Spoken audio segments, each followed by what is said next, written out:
یہ 1282 کی بات ہے۔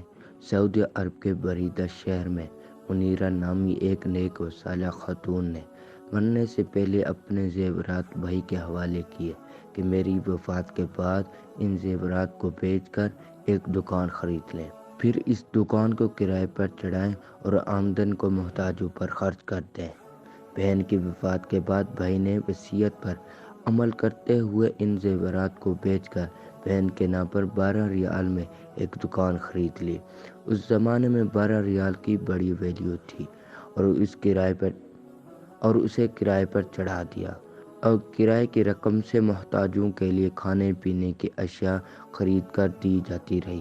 یہ سلسلہ پورے 100 سال جاری رہا۔ 100 سال بعد دکان کی ماہانہ کرایہ 15,000 ریال تک پہنچ چکی تھی اور اس رقم سے ضرورت مندوں کے لیے اچھی خاصی چیزیں خرید کر دی جاتی تھیں۔ پھر وہ دن آیا کہ سعودی حکومت نے بریدہ کی جامع مسجد میں توسیع کرنے کا فیصلہ کیا اور یہ دکان توسیع کی زد میں آ رہی تھی۔ چنانچہ حکومت نے 5 لاکھ ریال میں یہ دکان خرید لی۔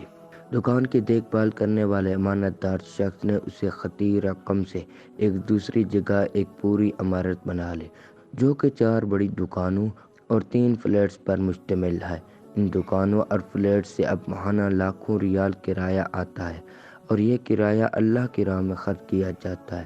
150 سال پہلے اس نئے خاتون نے 12 ریال اللہ کی راہ میں صدقہ جاریہ کے طور پر پیش کیا تھا۔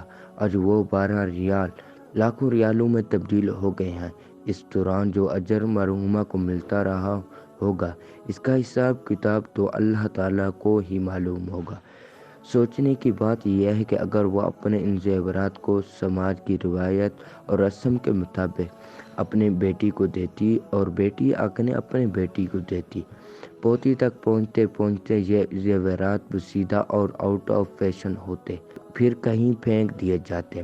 لیکن اس نئے خاتون نے صدقہ جاریہ کا جو خوبصورت فیصلہ کیا، اس کی بدولت 150 سال سے زائد عرصہ ہوا لاکھوں محتاج لوگ اس سے مستفید ہو رہے ہیں۔